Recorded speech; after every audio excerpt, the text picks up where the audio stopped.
Good evening, good afternoon, good morning, and distinguished guests, speakers, ladies and gentlemen. It's my great honor and pleasure to be the moderator of the last session of GVF 2021. And tonight we'll focus on a special field that is vascular access. For the recent years, there are rapid growth of the patients who have received hemodialysis, and now this field also attracts more and more attention. So that's why for this year, the GVF have added this part to this forum. And I'm extremely excited to present the following panel of experts tonight who will share their insights in this session. They are, let me introduce them.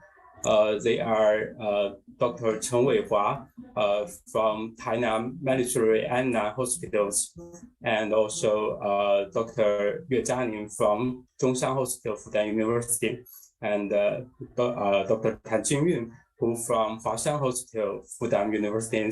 Welcome you. And I also have to say special thanks to Professor Li Daqian and Professor Li Li, who do a lot of works and to add this session tonight.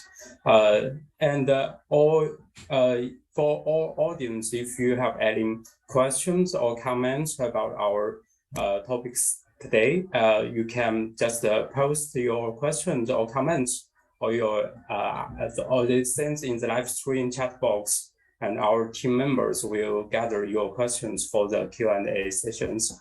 Okay, so that's first my great honor to introduce our first speaker. That is Dr. Professor Chen Weihua. Professor Chen Weihua is sorry, let me have a look. Professor Chen Weihua is a specialist social obstetric and cardiovascular surgeon of Taiwan and vice superintendent of Tainan Anna Hospitals, and also director of military invasive vascular intervention centers of Tainan Hospitals. And tonight his talk, yes. Okay, thank you, Chairman. Thank you, Dr. Fu, for your kind introduction.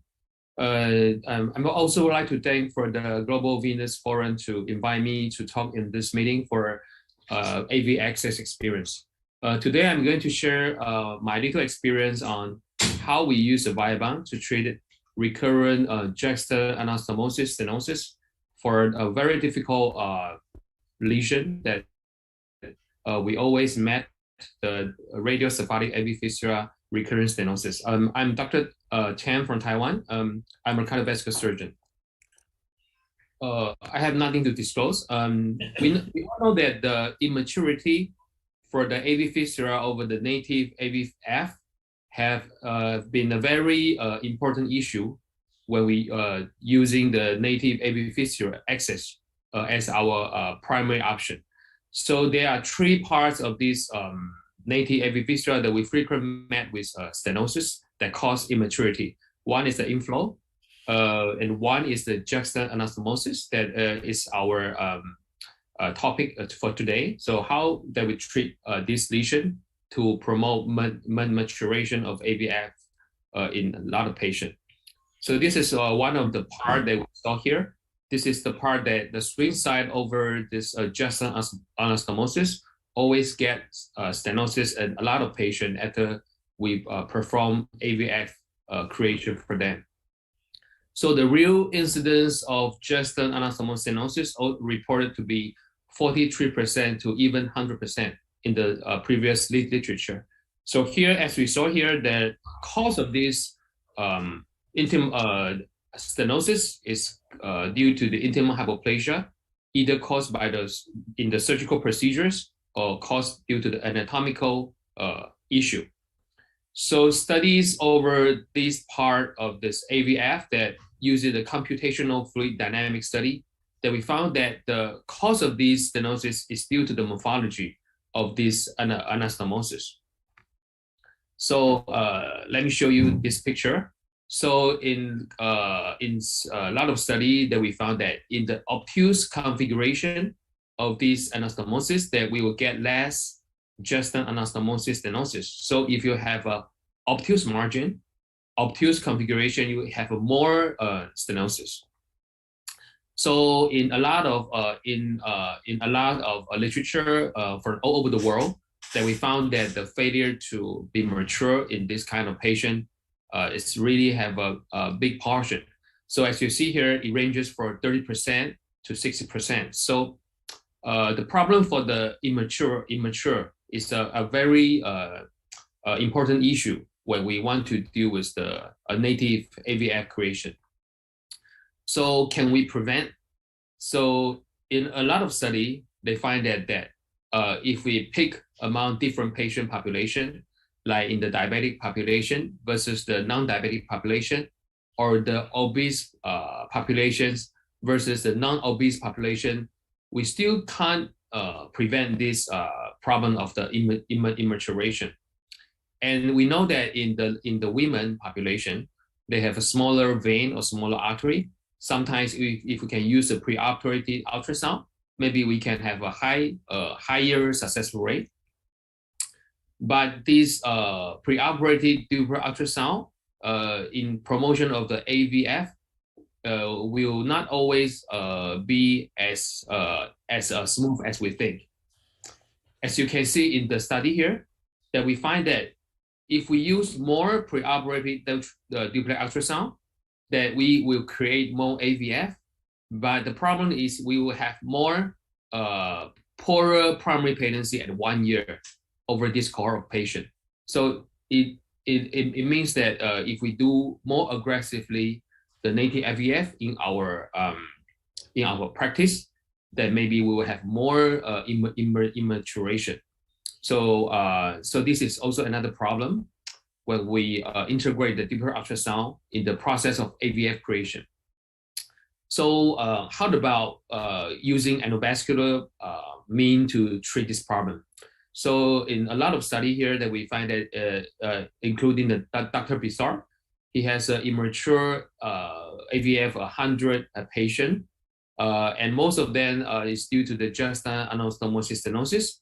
The technical successful rate is 98%, and most of the patient can get functional at a 68% at 1 year, but they still have complication and it's not 100% at a 1 year. So we still can have a very successful band result that we need a repeated band to improve maturation. So in this patient, the example I want to show here is that in the evaluation of the AVF immaturation, that we can see that it's not only the gestal anastomosis. Sometimes the inflow, the radial artery may get stenosis when you do when you create the new AVF. So when you do the evaluation, you have to evaluate both inflow, outflow, and also this gestal anastomosis. So sometimes you need more than one band to promote this long-term outcome of this kind of AVF. So this is one of the case that we first use the Viabond in treating this kind of lesion. Actually, this is not the case with the gestal anastomosis stenosis. Actually, this is a case with the gestal anastomosis aneurysm formation. So this is the first case that we use Viabond because in this patient, is a relative old lady, and he don't want to do another surgical procedure. So in this case, we use the Viabond to cover up this aneurysm because it's a painful and it's a bit impending rupture. And then if you can see here, because we after we do this procedure, and after the 3 years, we still find that the stent is patent. So this is the case that we found that the gestal anastomosis over this area is very stable. The result is very stable. Why we choose this kind of stent graft using the Viabond? Because we have a lot of this stent graft for the AV access to be used, but we think we pick the Viabond because firstly we think that his heparin bounded surface can have at least 1 year of this is the morphology of this stent that we can see here. It has a heparin bound surface, and it can cope with the oversizing issue. And just understanding for the pseudoaneurysm, looking at our previous experience until the 2021 March, we only did 7 cases. But in these 7 cases, we have a follow-up of 971 days. And then we found that the early reintervention in this cohort of patient is 33 months after the initial stenting. And the access area assist primary patency is 100% at 24 months. So this means that actually we have a very good result using this Viabang over this area. And only 1 patient died, not due to the procedure, due to the cardiac problem. So we use our data using this Viabang in the just anastomosis lesion, treating the stenosis, to compare with the other study. That we found that comparing with other author, they use PTA or open surgery or even wall stent or bare stent or Supera over this just anastomosis intervention. Our 1 year primary patency is 81.2%, and our 1 year assist primary patency is 87.5%, and our secondary patency is 100%, and our reintervention per year is only 0.3. It means that we really lower the reintervention rate over this area when we use stent graft, not only use the PTA. So you look at the result of other surgeon that over this area, they find that our data using the Viabang, even though we only have only collect 16 cases, but it seems it's quite satisfactory. So looking at our cohort of patients for this area for the stenosis, that we have 16 patients, 16 Viabang, 13 heparin bound Viabang, and 3 is non-heparin bound Viabang, because in the early phase we don't have heparin bound Viabang. All de novo lesion with a previous PTA more than 2 times in 3 months, and follow-up is mean follow-up is 483 days, and most of the patient is a female, and then the mean age is 64 years old, and then the Viabang, the length that we use most is 5 centimeter, and we use most of the Viabang, the size we use is 6 millimeter, because in this area the vessel is not so large. So we do the regular follow-up every 3 months, oral antiplatelet only for 3 months, and then we look at the 2D echo to make sure that the patient have a echo dysfunction, or also we look at the clinical dysfunction to make sure we have adequate result. And then we also look at this target lesion primary patency at 6 months, 12 months, 18 months, 24 months. And the secondary endpoint, the access circuit primary patency, we look at the 6 months, 12 months, and secondary patency. And then, and then we look at the data here that actually is the data give us the result that I just mentioned in the previous slide, that we have a quite good result at during the midterm follow-up. So for both the access circuit assist primary patency and the access circuit secondary patency, the Viabang does preserve the AVF that we created with the just anastomosis stenosis. So looking at the follow-up period, that we still have only 428 days for the stenosis patient. We have more follow-up lengths for the pseudoaneurysm patient. So we think that we still need to have a longer follow-up up to 2 years to make sure this is a durable treatment. And looking at the 24 months data, the target lesion primary patency here, as you can see here, we have a much better result for the aneurysm case, but still for the just anastomosis stenosis case, we have 83% of the 24 months target lesion primary patency. So it's a quite a good result for me, because we know that the PTA has a quite poor mature. And actually, until now, he has been followed up for more than 11 months. But at the time I finished the slide, it's 11 months. So this orthopedic surgeon still use this AVF as his active access to do the hemodialysis. So for our 2-year follow-up here, we have a 2-year follow-up, approximately 66.1% for the 1 year for the primary patency at the 2-year, and then the 77.8% for the 2-year assist primary patency, and then the secondary patency is still 100% in this cohort patient, and we have a freedom, we have an intervention per year only 0.3. So the summary from my talk is that I think that the failure to mature rate for the radial cephalic AV fistula is not low. And just autonomous stenosis remain the major reason for a failure to mature, and PTA is not effective from all the previous literature and our experience. So it also increased the cost. So I think heparin-bound Viabahn provide a quite good 2-year result.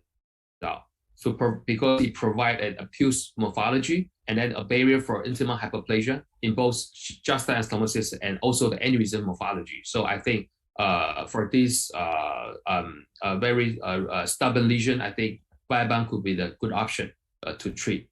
Okay, thank you for your attention. Thank you. Thank you for your wonderful speech, and we are really interested in your results.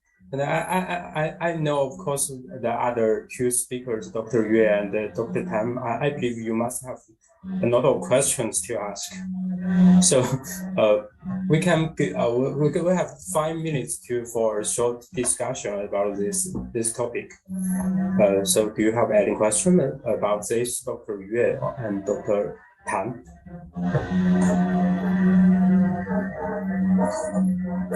You can do it. Can you hear me? Yes. Hey, Dr. Chen. Hello. Long time no see. Okay, so very impressive topic. So personally, I don't have any experience to use the stand in the not only in the juxta anastomosis and also in the AVF. So my question, I have several questions. The first one is why you choose to use the Viabahn in this anastomosis? So how to size the Viabahn? Because we know sometimes the radial artery is really small, and another consideration is that sometimes the angulation between the vein and the artery is really small. So if we put a Viabahn here, it will be kink. How do you solve these two problems? And also another question is what's the indication to implant the Viabahn? Because I think during these 3 years you only have 16 cases, so it's obviously it's not your primary choice. But what I'm just want to know what's the indication. And the third question is the Viabahn used in the AVF was covered by the insurance in Taiwan? Okay. Thank you, Dr. Yue, for the question. First of all, in Taiwan, currently the Viabahn used in the AVF is not covered by the reimbursement. So this is the major issue that why we only have 16 cases in these 2 to 3 years, because it's covered. And you know the Viabahn is not cheap. So for most of the patients, they have to spend $3,000 for one Viabahn. So it's not it's a really quite expensive option.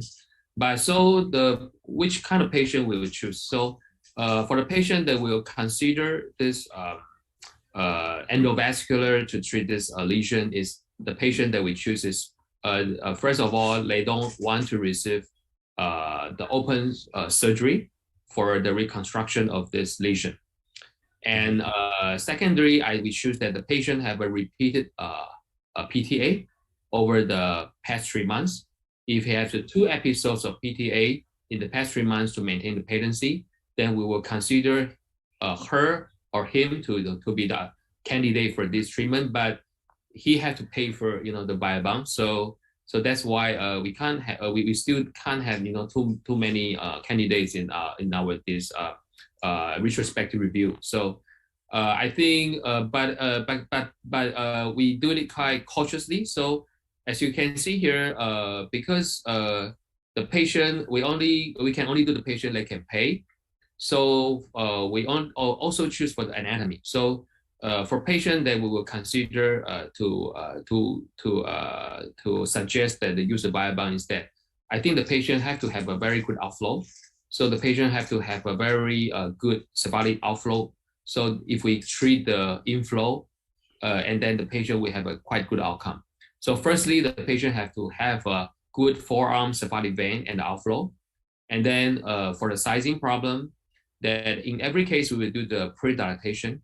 So after we do the pre-dilatation, we will start to choose the size of this Viabahn.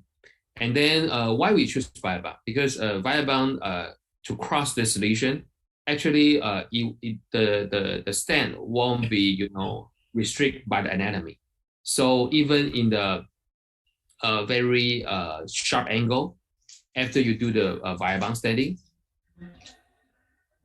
the morphology will become obtuse margin. It will become more rounded because it has been modified by your Viabahn. And this is one of the reasons I think get a better result, because you have changed the flow pattern from to the laminar flow because of this very obtuse margin. So making we have a less reintervention when we use the Viabahn. If you can search for the literature that they have published, actually some surgeons they use the bear stent to treat here, like Dr. Sweenan, and some surgeons they use the Supera. So I think the problem for these two is that they are not the cover stent. So they still have some issue with the intimal hyperplasia. And then the problem is also about this radial force of the stent. I think for bear stent, they have not very strong radial force at this part of angle compared to Viabahn or the Supera stent. We have access to Supera stent, but because the Supera stent during the release, I am not fond of his releasing system, because we have done quite a lot of Supera stent in this femoral popliteal lesion of the arterial disease, but we found that in the calcified part of the lesion, sometimes the Supera, the stent interval is not very good. It's not controllable by the operator. So I don't like to use Supera over this part of lesion. So that's the reason I picked the Viabahn. And then because the Viabahn, they have a 0.18 system after we start to do this. And then I find that using the 0.18 system, the profile becomes smaller, and I have a better control of this 0.18 Viabahn. So this is the reason that why I choose Viabahn here. And then in our data analysis, we find that if you use the Viabahn here, if you for the case that have a good result, actually you have to stent from radial artery to the juxta anastomosis, and you cover the whole anastomosis from the inflow to the outflow. And before that, you have to make sure the patient has a good ulnar artery. So because you have to you will cover distal radial artery, so you have to do the Allen test before you do this stenting to make sure if the patient have a good ulnar artery, then you can stent across the radial artery. For a case that we stent across the radial artery, we find that the result is quite good. But if we don't stent that long, if we pick the stent is too short, sometimes if it doesn't stent the whole lesion, maybe they will have some influence over the outcome. So currently for us, I think if we can stent along this from radial to cephalic vein, I will choose to across. If we don't need to stent across, then I will keep to the lesion, so we can only use the 5 centimeters. So we still looking back on the data and the follow up to to try to find the most good optimal strategy or the stent size sizing strategy for this lesion. But in our limited experience, I still think that we can have a quite good result with the stent graft over this area. And then maybe you will ask me why if we use the open surgery, open surgical revision, can we get the same result? Okay. In my experience, I think we maybe we can't get the same result because first of all, we have to sacrifice a segment of cephalic vein when we do the revision. So we have a lesser cannulation site after we do the revision. The other point is that we still create another new AVF, just an anastomosis, which may get recurrent stenosis in the future. So I think that is also one of the reasons that I think the problem with the open surgery is that we cannot really use our surgical technique to create a very perfect anastomosis with a very perfect obtuse margin just an anastomosis to make the AVF live longer and have a less juxta problem. So that's the reason why in selected patient, I think not for all patients, but maybe in selected patient, I think it's still encouraging option. Thank you. Thank you for your answers. And there are one thing one point I'm quite agree with you is that you put Y-bond here is not just to put a stent there. You just change the configuration of the fistula. So this will make the fistula have a much better patencies there. Okay, according to the I have to give my topic here. So my topic tonight I'd like to share with you is about the image, better management of the central venous lesions.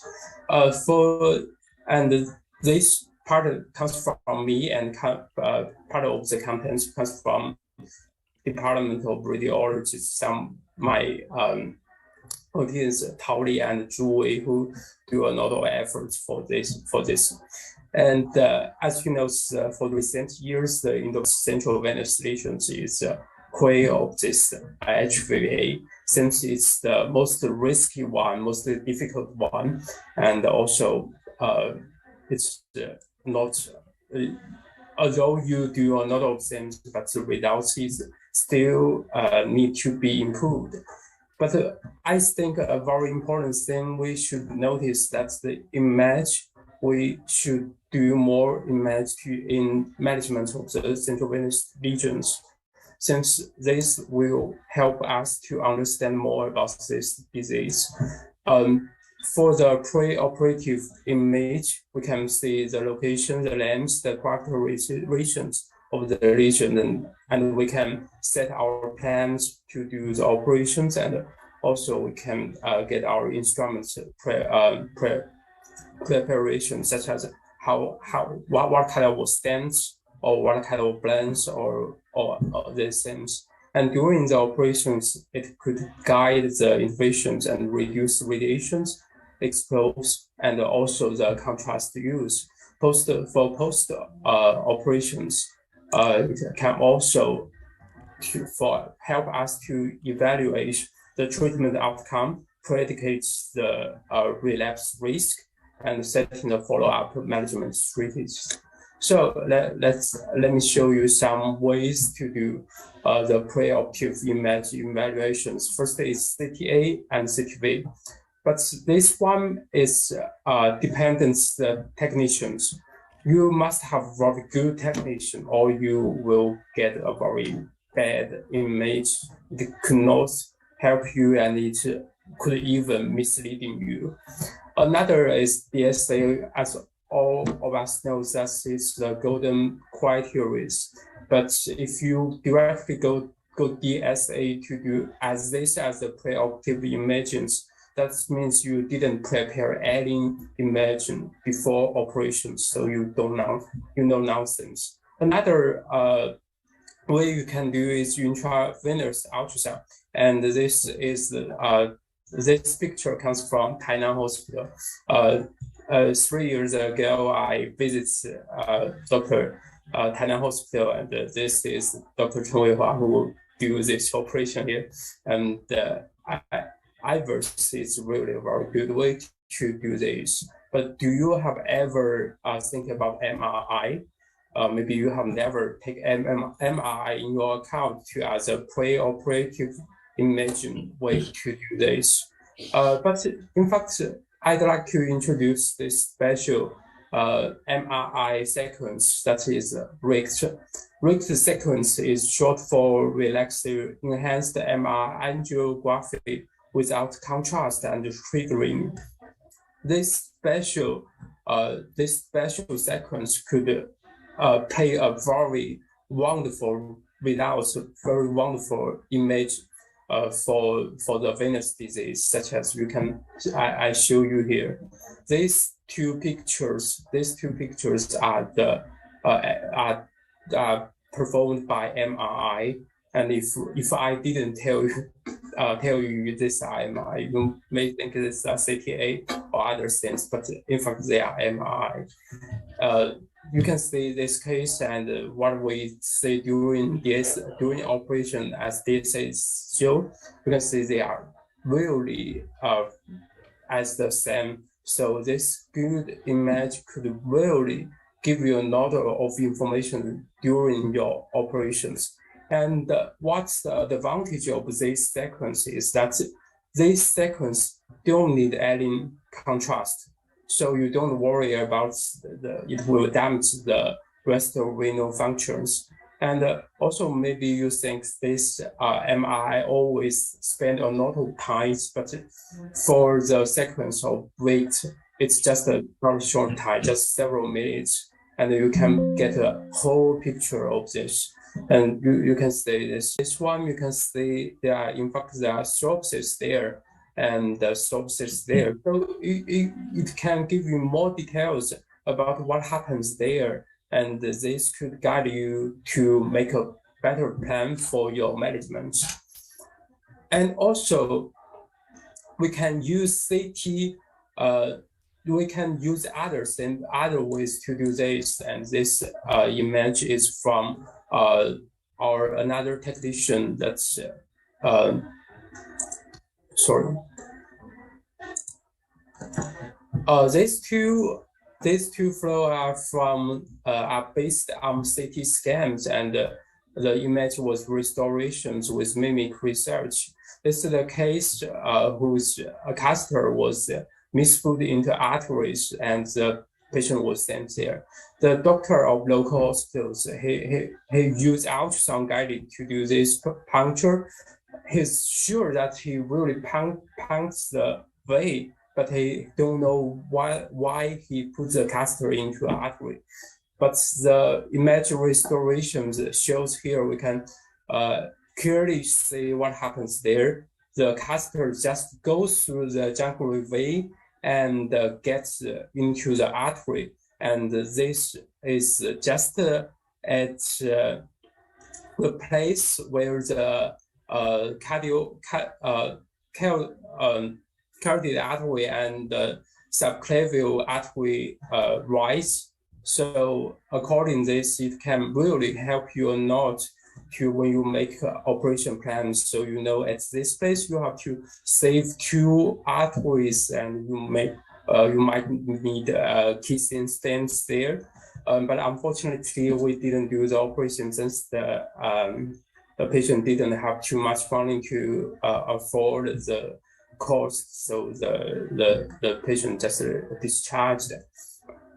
But however, this image will really help us a lot to set our operation plans.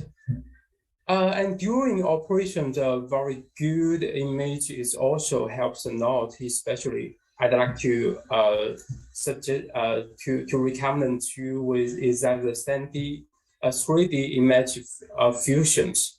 It can provide you more information than 2D roadmap.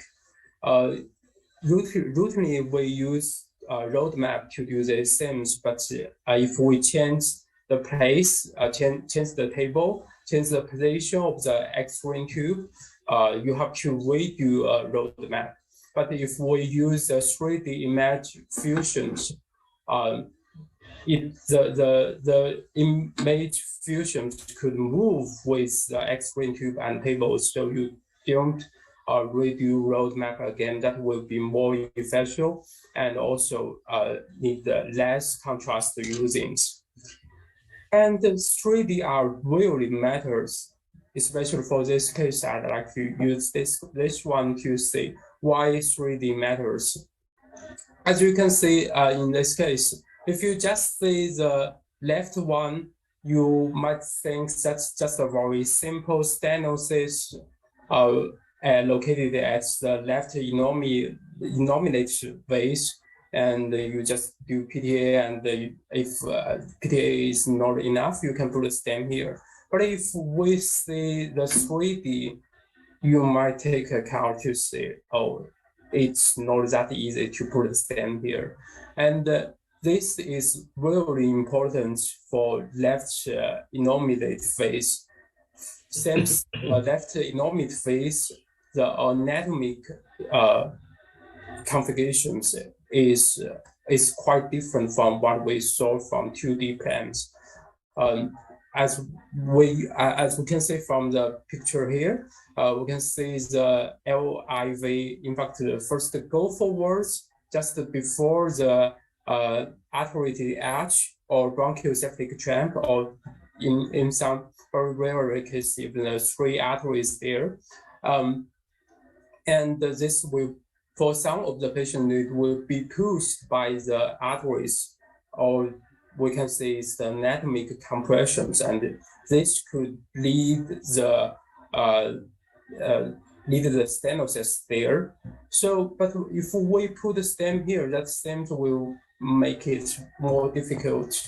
As always, you have to remember, keep in your mind is that 2D plan is not equal to 3D space. In the left side picture, you can see as in 2D plans, you think the stent is quite fat. It's called axial. But if you put it into 3D space, the stent is in fact not that fit. As this case shows, this patient received 2 stents placed there, but he developed his symptoms again. Of course, there are 8 stenosis at these areas, but if you look this video more carefully, you can see the contrast at this area is much more same. So what happens there? With your 3D, we can know what happens here. And this 3D, you can see, in fact, the stents just before the arteries, the stent was pushed by the artery and was crushed by the artery, and the stent was deformed. So it's very important, in fact, use this image to evaluate the stent you put. Since at this perspective, you can see the stent has been twisted or deformations. So it's very important as to take care about this place, since this place are not that easy as we thought. And also, I'll show you the last case. It's a very interesting one, and you can see how important to use image to do evaluation. That was 69 years old male. He received hemodialysis for 8 years, and 3 years ago, because the patient developed swelling of his right side, so he put a covered stent there. During the 3 years, the patient received repeat PTA for about 7 times. So finally, the patient decided to ligate to abandon his vascular on the right side. So we plan to create a new access on the left side and ligates the fistula on the right side. But when we do before the operations, we do this, we do DSA, we just notice that part of the stent seems to goes into the SVC. So is the stent get into, will interfere the stream? Will we, if we create a fistula, that will cause problems? So we do more, we further do a 3D to see how this stent shows. And we also, based on the image, we do mimic endovascular image. And for this one, we can surely see the stent just get into the vein of the left side, but fortunately, it's just partly inferior. So for most of parts, it was still the blood stream could go through. So we still create fistula for this patient, and the patient didn't develop symptoms on his left side. As these cases I'd like to show you is that what I'd like to emphasize for this part is better image could really help us not, they could make our procedure more safer and more efficient. And also if we do more images, we can more understanding its pathogenesis, and to give a better management strategy based on the location, the nature, and other things. And all these are just doing in this year.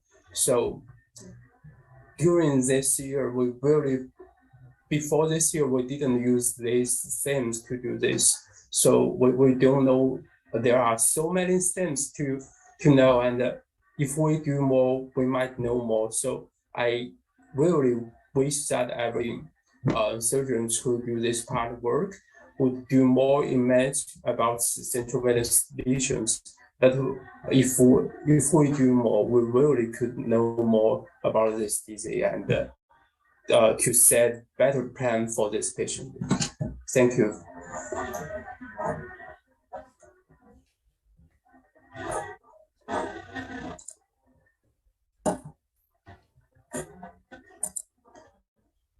Okay, so any comments about this section? First of all, I would like to congratulate Dr. Fu Jining for his very excellent talk in this topic. I think your 3D reconstruction, or CD as 3D, I think is very important to look at the pre-op morphology, or even this post-op, post-standing morphology. I think because we have been using the IVUS in the previous central vein intervention, I think the one added value of this IVUS in the central vein standing is also the morphology after we do the standing. So actually, I saw the case that you showed that actually the stent will be compressed by the aorta, or some bony structure in the central vein. Yes. I think this can be found during we do the standing by the IVUS. So very important role of the IVUS is that after we do the standing, we need to look at the post-standing morphology of the stent. And in our experience, we find that when we look at that, we will find some stent, even we think we put at a very good position, they will get very strong compression from aorta or from trachea or other bony structure. And if we can find that during the operation, we can add another stent to extend the radial force of this central vein stent, so we can achieve a much better outcome. So I think the other role of IVUS is that we can do this immediate post-standing evaluation. So I would like to ask Dr. Fu about in your experience about using the 3D floral or 3D angel, do you think that you can find the problem using the 3D as well during the the intra approach? Yes. In fact, 3D DSAs, you can use 3D DSA just like CT scans after the rotation of the tube. In fact, it's just like CT scan. So you can not just see the video I show you there, but you can also in fact see the slice there. So just like CT, you can see what really happens there. I'm sorry I didn't present in this part tonight, but it can really do this. And I also agree with you that IVERS is a very good way to do this. If we have IVERS, we don't need to do 3D. And one more question for you, just as you mentioned. So you mean if you notice the LIV is compressed by the artery and the bone structures, you put two stand there, or just one stand? If we will use the IVERS to find the most compressed part after we put a stent, and then over that part, we will stand and we will deploy another stent to make sure the radial force is strong enough to deal with the pulsation or compression of the aorta. And then we found that using this strategy, we will have much less that the intima hyperplasia that we always use this term. But for me, I don't think the central vein stent, they have intima hyperplasia. Actually, I think the problem is that because the stent cannot be open completely, then the intima touch each other. They will form the synechia or the fibrous band, and that's the reason that caused the ISR. I think not the usual intima hyperplasia that we found in the in the arterial disease. So for me, I think making the stent a round shape is very important, because we don't want the stent, the inner fat surface to touch each other. So I think we only stent the area that is very severe compressed by the adjacent bony or aorta. So we can do that by using IVERS to make sure that we need to do that. Not all the case we need to do that, but in some case, like the case you gave us, the example is very good. I saw your case. Is some of the case they will have a very strong compression at certain part of the central vein, which cannot be detected easily by only using the usual venogram. They have to be detected by 3D or by IVERS. It cannot be detected by the normal, the 2D venogram. So this is very important when we want to do a very good outcome of a central vein stent. Thank you. One So, more, Dr. Okay. Yes, very impressive works. That makes me think of in our hospital, our neurosurgeons who doing aneurysms intracranial. They always do 3D every case. So we all agree that IVERS or 3D image can give us more information than 2D. And to my knowledge, there is another technique. You don't need to inject any contrast, and just let the patient come to the DSA station and do a rotation. You can also get an image of a stent. Do you have any experience of that in the central venous part? Yes, yes. Just as you mentioned, if for patients who are already get stent placed, the patient could we could evaluate the stent without adding contrast. Yes. That is what that is what That's what we you are doing. are. Great. Yeah, Yes. that's what we are planning to do. We Yes. are trying to ask the patient goes Yes. come back to our hospital to do these things. But unfortunately, only about 10% of the patient comes back. Most of them refuse to come back since they think they didn't have any symptoms or they refuse to come back. Yes. The best thing about it is it's almost free. Yes. Yes. Can be. So we're trying to get some source to pay for the patient, so the patient didn't need to pay for this test. Mhm. Okay, Dr. Yue. Yeah, continue with Professor Chen's comments. So if you use the stent in the stent, so for the second stent, what kind of stent you will use? You use a bare metal stent or balloon expandable stent or another cover stent? So consider about the radial force. Have you ever experienced about the covered balloon expandable stent in the central vein?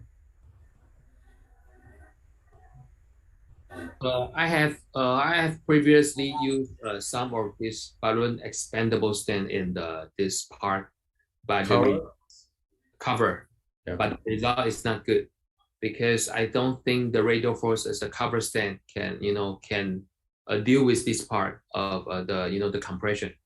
So currently I only use the second generation venous stent or the limb graft of the AAA device in this part of because a lot of central vein where we size, the size is big, so we only start from 14 millimeter diameter stent, so we don't use more than 14 millimeter diameter stent. For innominate to subclavian vein, the smallest diameter we use is a 40 millimeter stent, and the largest diameter we ever use is a 20 millimeter stent.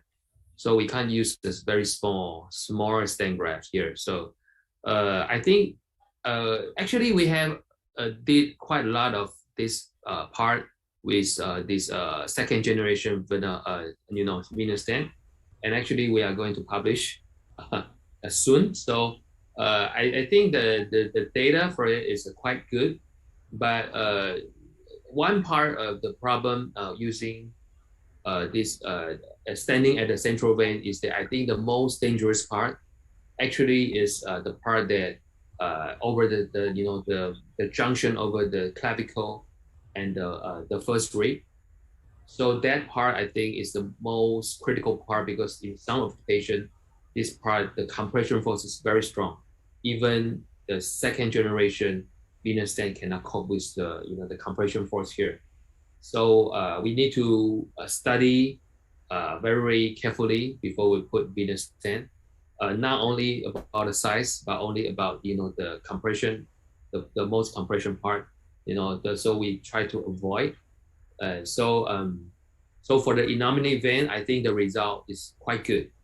So I only discuss the stent in stent issue with the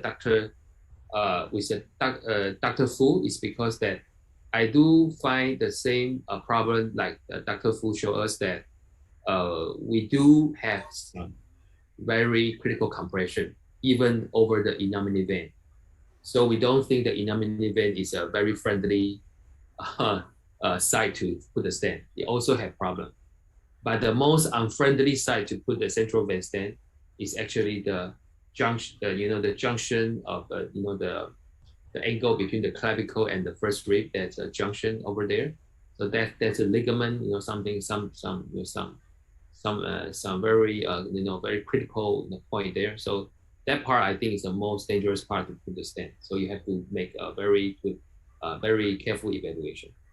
So I don't recommend any balloon expandable stent graft to put in the central vein. Okay, thank you. Okay, thank you. So we have to move on. I know all of you have a lot of things would like to ask.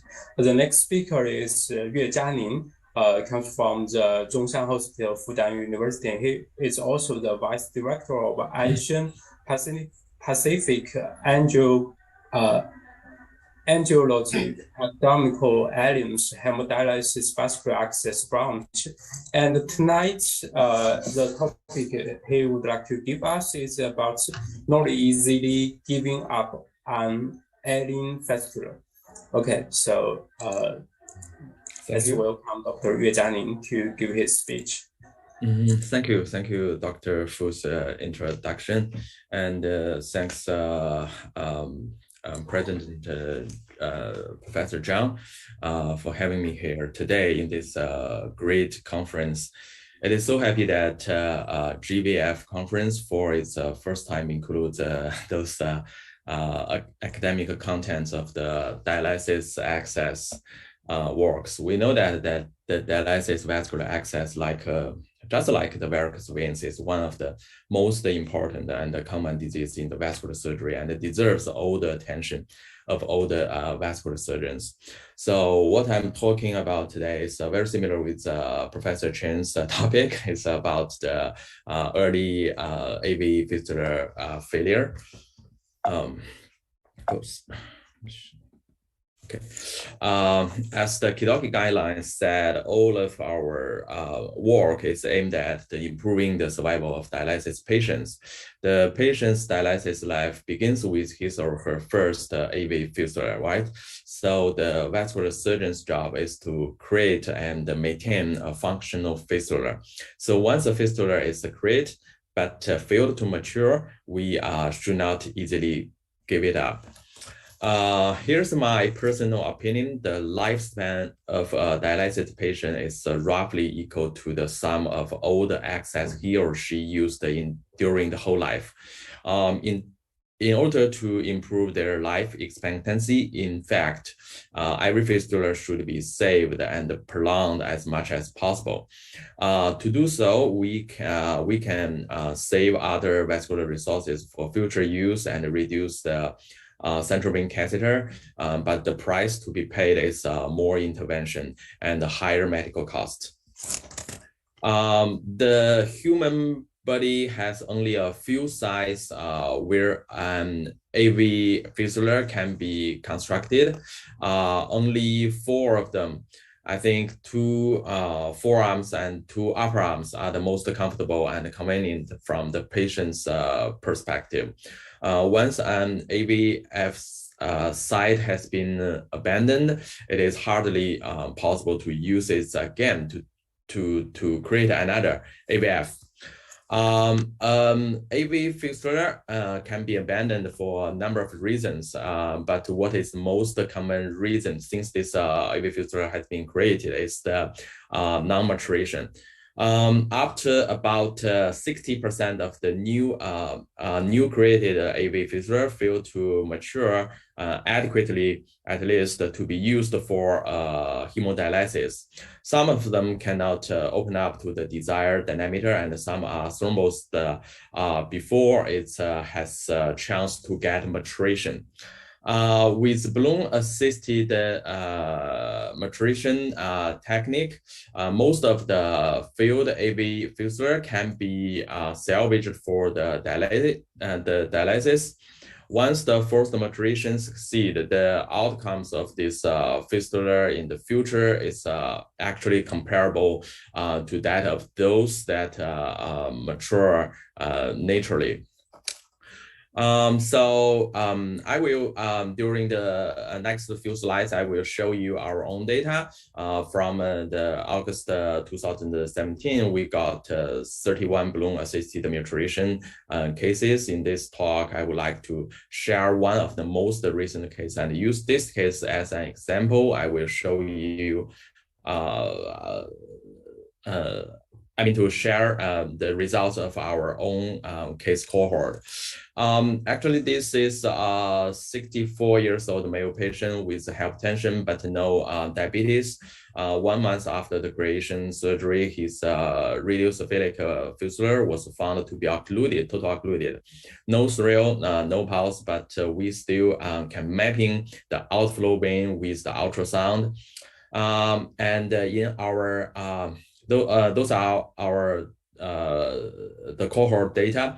More than 70% patients are the radiocephalic fistula, and the time from creation to the balloon-assisted maturation are about 70 days, with a big variation actually.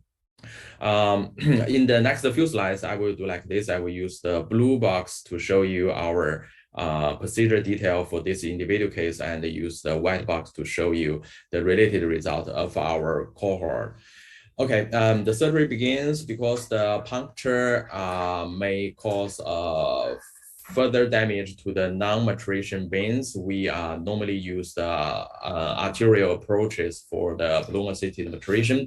But in this case, the anastomosis was too close to the wrist, so we do not have enough space for the distal radial artery approach. So in this case, I use the snap box to approaches and insert the 6 French sheaths. And in our cohort, we use the distal artery approaches, I mean the distal radial artery or the distal snap box approach for about 70% cases, and the proximal artery approaches for the 6% cases, and the other 20% use the retrograde vein approaches. Based on the angiogram, we confirm it's a total occlusion lesion. The culprit lesion should be the juxta-anastomosis severe stenosis, as we pass through the segment with the 018 guide wire and confirm the patent distal lumen by hand injection contrast. Back to our cohort data, those are the distribution of our lesion sites, similar to the post-cannulation dysfunctional fistula actually. In our cohort, you can see that about 1/3 are the total occlusion lesions for those non-matured fistulas.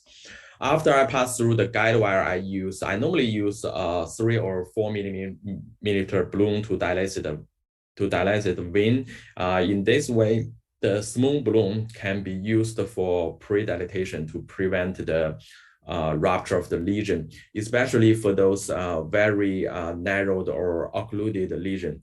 And at the same time, such a small balloon is safe if the balloon goes into the anastomosis or goes into the radial artery.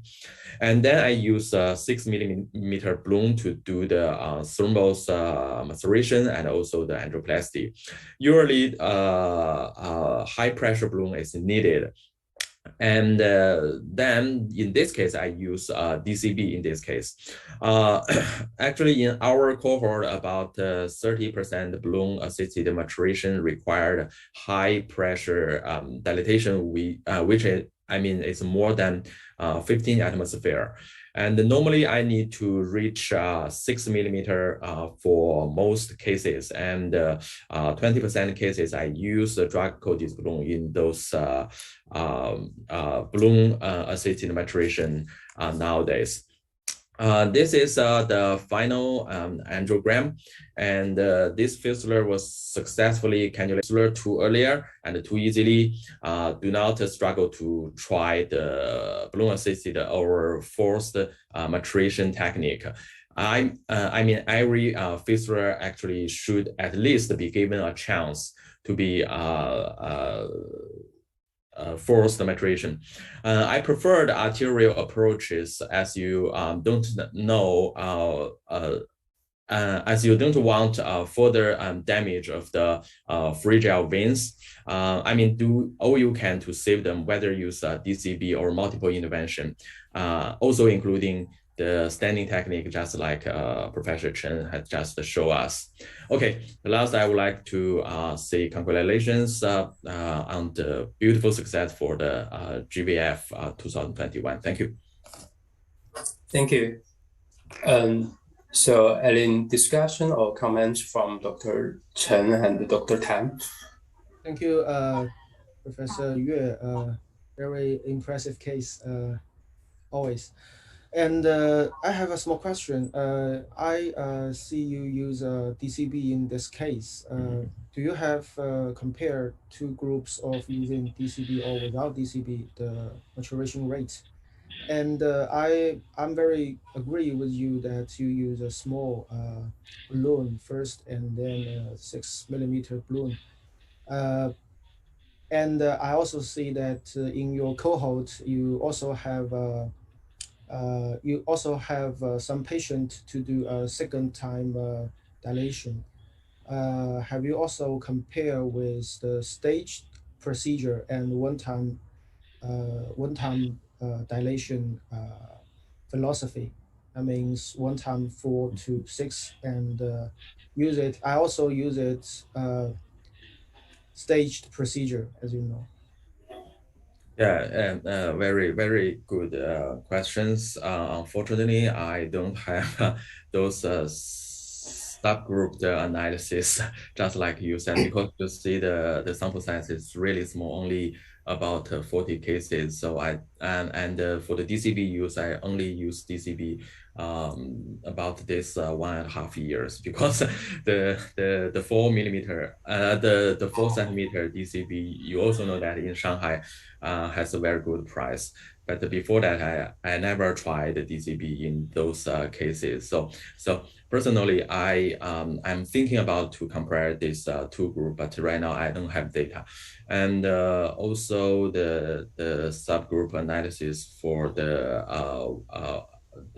one-time angioplasty and the multiple intervention. No, I don't have the data right now because also because the sample size is too small. But my strategy is that if the patient want to do the procedure, so I will at least give them 2 chances to force this fistula maturation. But based on some literature in the some European or the US doctors, they try to do 3 times angioplasty for those cases. If still not success, they will abandon this fistula. Yeah. You prefer the several times? Yeah. But I only do 2 times because sometimes for our patients, if 2 times no success, they will give up. Yeah. Yeah, not the doctor gave up, the patient gave up. Yes. Some of the doctor in published articles they report to use balloon step by step. So first they use 4 millimeters for the first time, and then 5 millimeters for the second time, and then 6. That will take 3 times. So do you have any comments about to do this? Just like to at the two week you use 4 millimeters and 2 weeks later 5 millimeters, or just like you just one time to do this? Yeah, one time. I always do one time. Even the occluded patient or even only 1 millimeter stenosis patients, I always reach the 6 millimeter for the first time. I will do the from 3, 4, and 5 and 6, but I will do it reach the 6 millimeter during the first time. Yeah. And another question, I know that do you have any data in your patients in your cohort? That's how many of these patients are the way are totally not matured for the whole length of the way. Yeah. Some Maybe some of them are just for the just say anastomosis areas. So do you have any data about this? Yeah, sure. Yes, just like you said, some patients they have a long lesions. The total vein is not healthy. So for such cases, if there's a very long lesion, I will use a long balloon. Actually, because the balloon assisted maturation is not only to open up the vessel, but also induce the inflammation of the vessel wall. So those inflammation can help to make the vessel was thicker and stronger, and also dilated the vein. So I will use the longer balloon for the long lesions. I have 2 questions for Dr. Yue. Congratulations for your work. I think the data that you collect is very useful and guidance to others that wish to do the same as well. I have two questions. One is that for because currently we have more options besides AVF, like the early cannulation graft. So currently in your practice, what kind of patient that you will try to do the AVF that maybe have a high primary failure rate that you would like to salvage with a band, and what kind of patient that you think you will jump to the early cannulation graft as a primary choice for those kind of patient. So this is my first question. The second question is that because I would like to know that about those patients that doesn't success after you do the band. What are the major reasons, and how do you think you can modify this result in the future? How do you think that you can improve the band, maybe from the patient selection, or from the technical modification? Do you have any suggestion first? Yeah, it's a very good question. For the first question, so for me, I will do the mapping before the AVF creation. So if I think the artery and the vein, the size is good enough, at least the artery is bigger than 2 millimeter and the vein is bigger than 3 or 4, like that, I will do AVF first. I will not try to do the AVG, because especially in Shanghai, the AVG was not covered by the insurance. So I think in Shanghai maybe we have more AVF cases. So, but we do have some patients also failed to maturation. So we will do the BAM. So for the BAM, for select patient, yes, I totally agree with you. But for my personal data, I didn't find any risk factor for the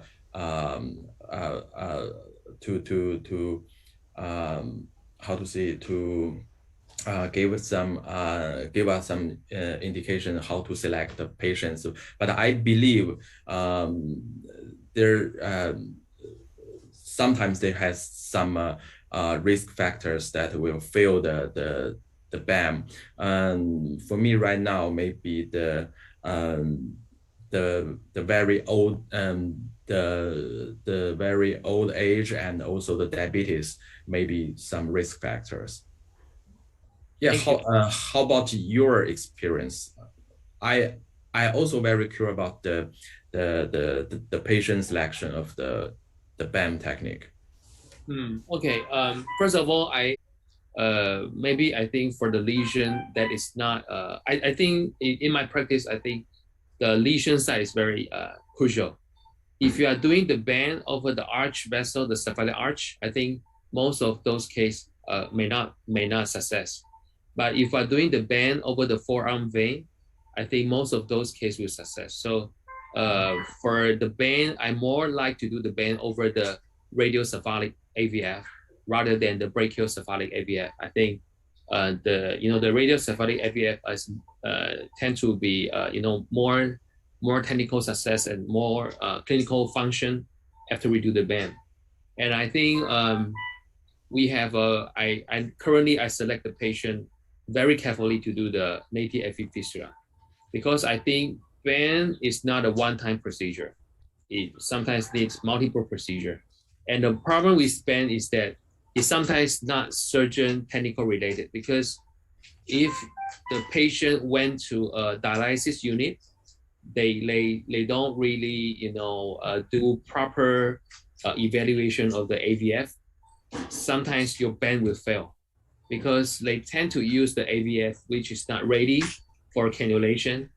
And when this patient come back to you, your previous band AVF will fail because they didn't really prevent the that AVF to be failed. So for me, why I will ask the question about the AVG is that I think in the current area that we now don't only emphasize on the native AV fistula, but we emphasize on which patient for the the right access. So currently for me, if the patient doesn't have a good, not only the caliber of the cephalic vein, but the whole course of the cephalic vein, maybe this patient, I don't want him to be exposed to a lot of bend. I want this patient maybe to do a forearm ABG, and then we can have maybe less intervention for this kind of patient, because currently we have our early cannulation graft, which is also have a quite good primary or assist primary patency data compared to the band data. So this is my opinion. I think maybe the issue with band is not just technical, the technical problem. I think it's a whole issue, including the operator and also the user, I think is a critical issue. Yeah. So if you come back too late for another band, some AVF will fail. I think Dr. Yue maybe has the same experience with me. You have a previous band patient with doing good, but he come back late in the next band, and maybe this this patient will fail, right? Yeah. If they cannot, if the nurse cannot cannulate this this filter after 1 month, I will call them back. So the second time, can you the ban will be at least within the 1 month after the first procedure. So the ban procedure in Shanghai is reimbursed by the national. Yeah, it's reimbursed. It's depending on if it is a ban or not. Yeah. I don't know what you do. There's no duration limitation for the insurance. Mm-hmm. Yes, Dr. Okay. Kindly remind there's a online question. They already put this in the chat box in Zoom. Yes. There are online question about the IVERS. Yes, but so Dr. Chen Weihua, there are online questions for you. Since Okay. you are, yes, maybe you are the only guy of our force about have experience in using IVERS. He asked about the diameter. If you use IVERS and you use DSA, the diameter you measured will be different. So which one will you consider to be better to choose your stance? In the DSA, we can only measure the diameter of the vessel, but in the IVERS, we can measure the area instead of only diameter. So in my sizing experience, I think IVERS is more accurate than the DSA, and there are a quite big difference. And that's why I think IVERS is more gold standard to me when we sizing, the central vein. So do we need to oversize about 10%? Actually, for the IVERS measurement of central vein, I think the ratio, the area or the ratio of the diameter that we pick for the stent we want to put is not, not like the stent that we put in the LT pathology. In the LT pathology, we always say like 10%, 20%. But in the vein pathology, actually we don't only oversize 10%. Sometimes we oversize more than 10%. But the problem is not how much we oversize, because the issue is that how much the area measurement we get when we do the standing. When we do the vein standing, we always get 200 or 300% of increment of the area after we do the stent, which has a very, very important, outcome for, the venous standing. So it's not the same concept with the LT standing. So I don't think it's, just 10%. I think maybe more, yeah. Okay, thank you. So we have to bring our last speakers, Dr. Tan Junyun from Huashan Hospital, Fudan University, and the topic today is like to do is about the treatment of vascular access related aneurysms by hybrid technique. Okay, you can give your speech. Thank you for your introduction, and thank you for the invitation from GVF and Dr. Smile. I think we are a little bit run over time, so I will keep my speed soon. Today I will share a case of AV graft pseudoaneurysm resulted from central venous obstruction and how we treat it by ultrasound guided technique. I'm Tan Jinming from Huashan Hospital, Fudan University, Shanghai. I'm a vascular surgeon and I don't have any disclosure. As we all know, the AV aneurysm are very common and they can cause some complications in patients over hemodialysis. The reported incidence has in range from 5% to 60% in clinical series, or an incidence of 0.04 per 1,000 patient days. That means if you run a dialysis unit, you will meet a disaster hemorrhage caused by aneurysm every 10 years. The true aneurysm is common to see in here in this picture, and the classification of the true aneurysm is shown in the slides, but it is not suitable for the pseudoaneurysms. So the pseudoaneurysm is more common in AVGs. They can occur in cannulation or anastomosis sites. We think all the symptomatic pseudoaneurysms require consideration of repair, because if they have the symptoms such as the ulcer in the skin or the erosion in skin, that means the wall of the vessel is very thin and it is likely to perforation or have a disaster hemorrhage. In the Kidoki 2019, both open surgical and endovascular treatment are considered reasonable in their particular circumstances. Due to the lack of RCT results, the level of the evidence is low. Then let me start to introduce our case. She is a female, 64 years old. The main complaint is the aneurysm found in her right upper arm for about 4 months. Where the functional AVG was created 2 years ago. By that time, she was also found anemia, elevated venous pressure, and inadequate dialysis clearance quality. The temperature and white blood cell was normal. The positive history was CVC insertion history, but it was taken off after the AVG created. Several times of failure in AVF creation in both arms and aneurysm resection in her left arm. And this is the CT angiogram of this patient. As we all can see, this patient's SVC was occluded, and she had more than one pseudoaneurysm. Then we do a DSA to confirm the central venous occlusion, and those aneurysms were referred to both cannulation and anastomosis sites. The biggest, if we can come back. The biggest pseudoaneurysm was between the proximal bronchial artery and the graft. So, given this case, obviously we have several options. Should we do it by open, endovascularly, single time, or stage operations?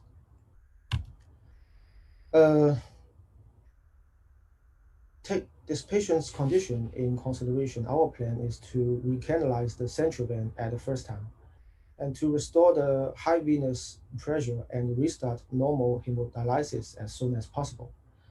Since the biggest danger is not from the biggest aneurysm, pseudoaneurysm, perforation, or hemorrhage, we leave the biggest one between the bronchial artery to the graft to the second stage.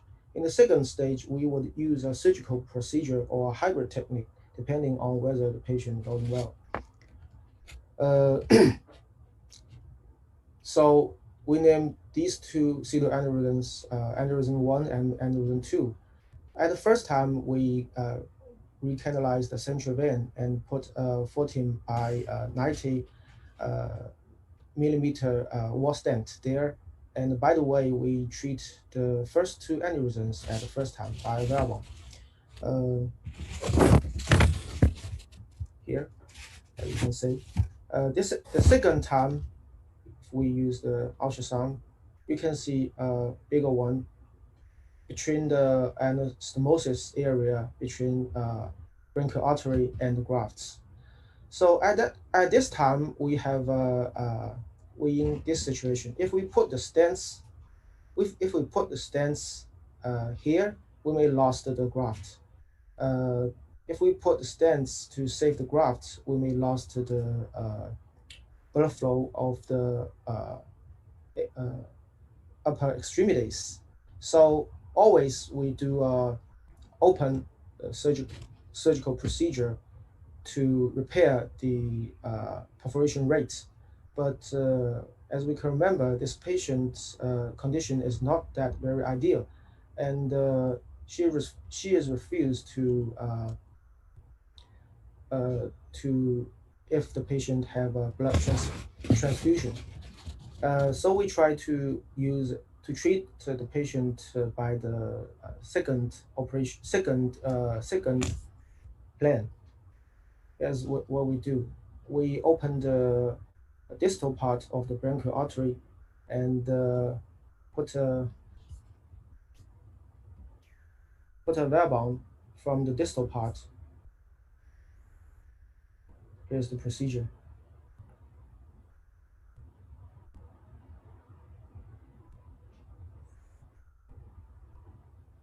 And our plan is to preserve the bronchial artery and to redo a graft from the distal part of the bronchial artery and the left graft. As you can see, the stent deployment procedure here.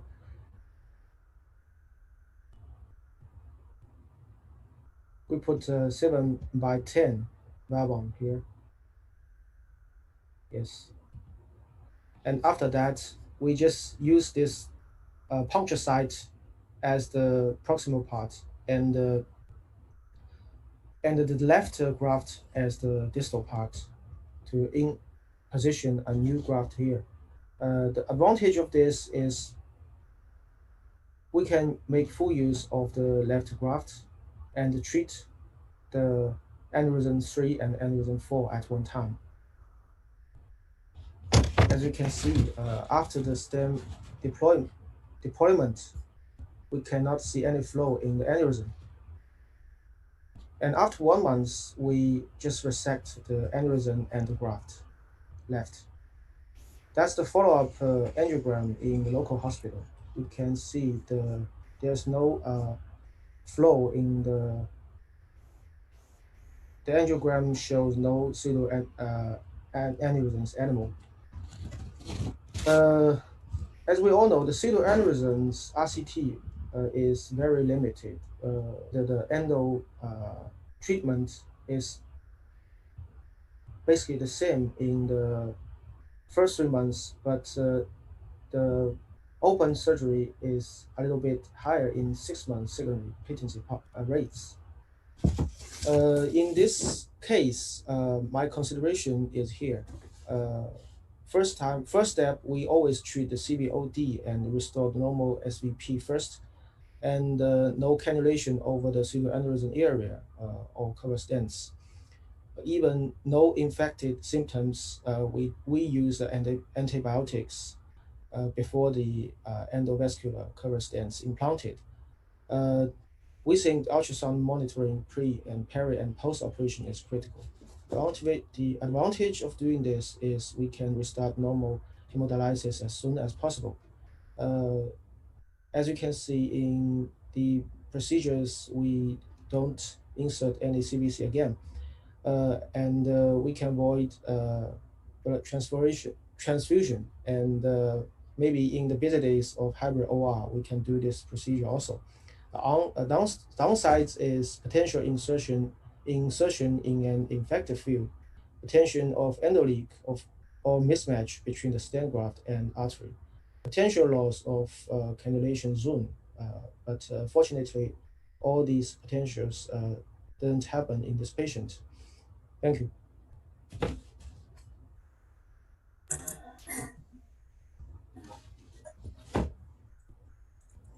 Thank you for your wonderful case. It's a very impressive one.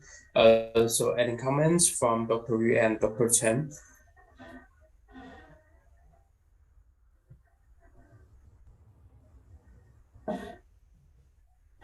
Okay, one question. You just said you always use antibiotics before you put cover stents, no matter for. Oh, if it's a pseudoaneurysm, we will use the antibiotics before we use cover stents. Oh, okay. Thank you. Thank you for sharing this very critical case. I think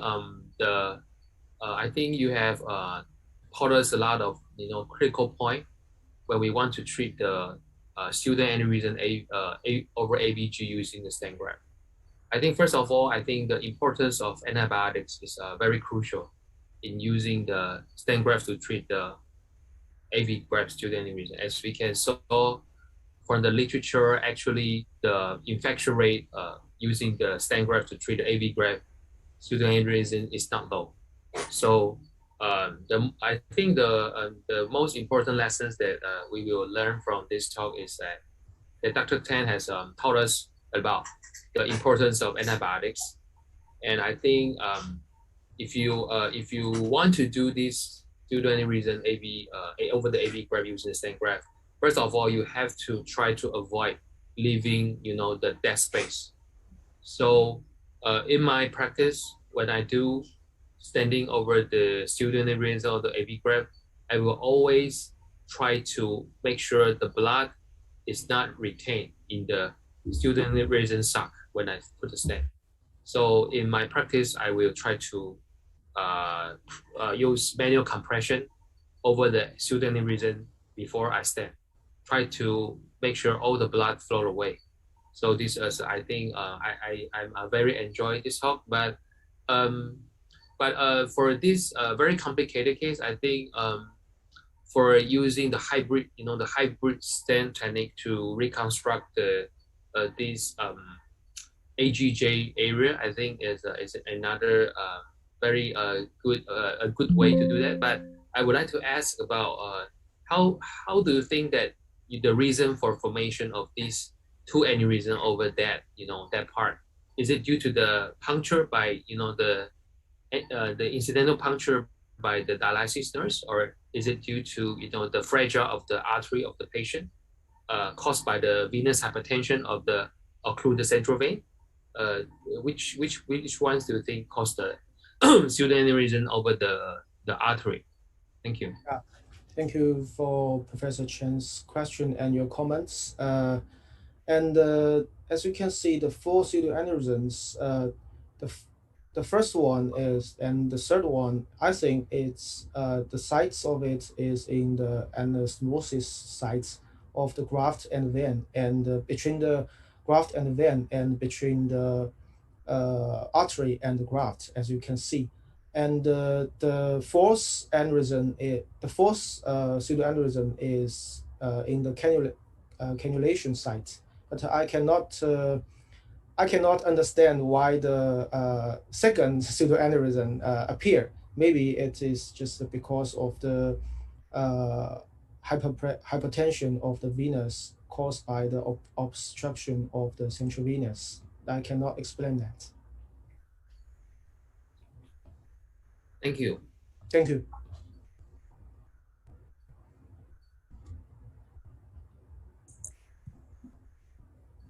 Okay, since the time come to 8:30, so it's we have to end this session. And special thanks for all the three speakers who bring us wonderful topic about this field, and I really thank for the audience to see our last session. And at the end, before the closing of our forum, we invite Dr. Smile, Dr. Zhang Qiang, to give his closing remark for this great, wonderful GVF 2021. Thank you. Can you hear me? Yes. Thank you, Professor Fu, and all professors to be the audience. I found tonight the session is so wonderful and very informative. So it's time to be the GVF closing ceremony speech for me. So I would like to say good morning, good afternoon, good evening, ladies and gentlemen. This is a wonderful online conference. The last session of Global Venous Forum is successfully closed.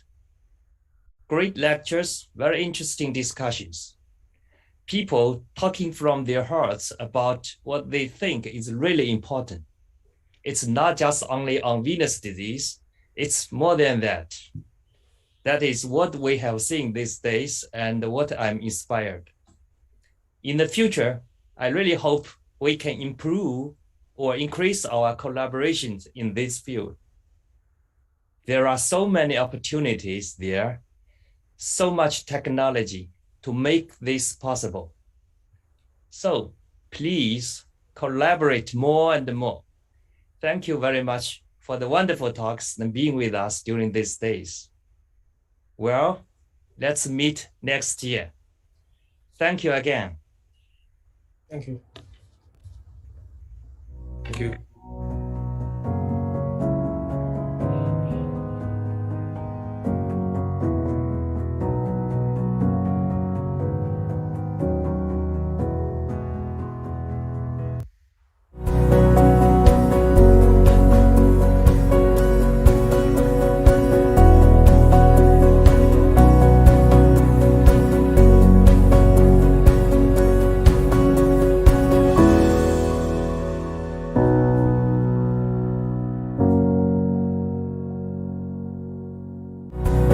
Established its first vein center in 2013, focusing on the diagnosis and management of varicose veins, venous thrombosis, venous ulcers, and other.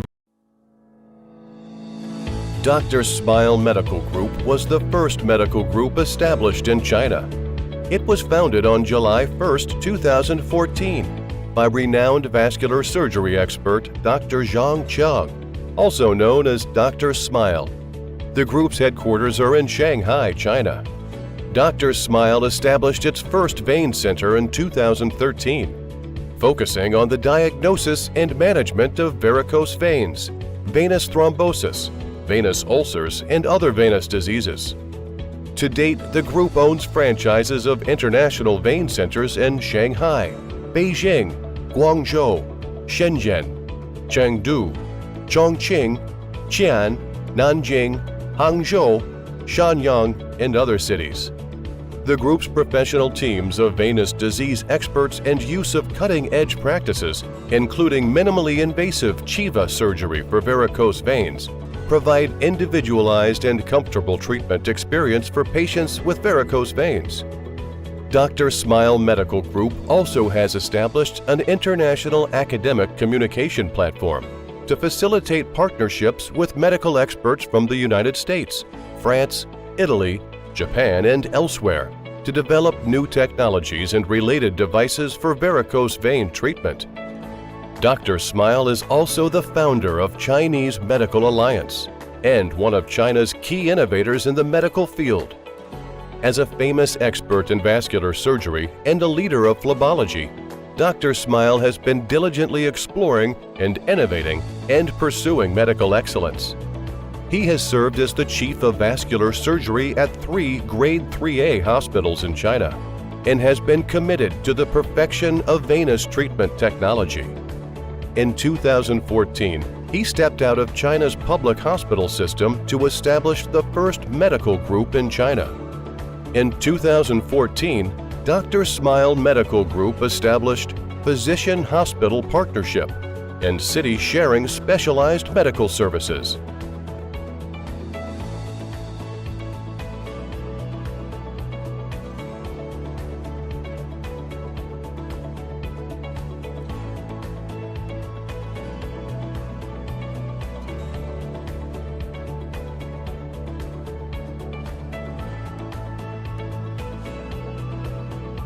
Thereafter, the group founded Surgeon Club and Surgical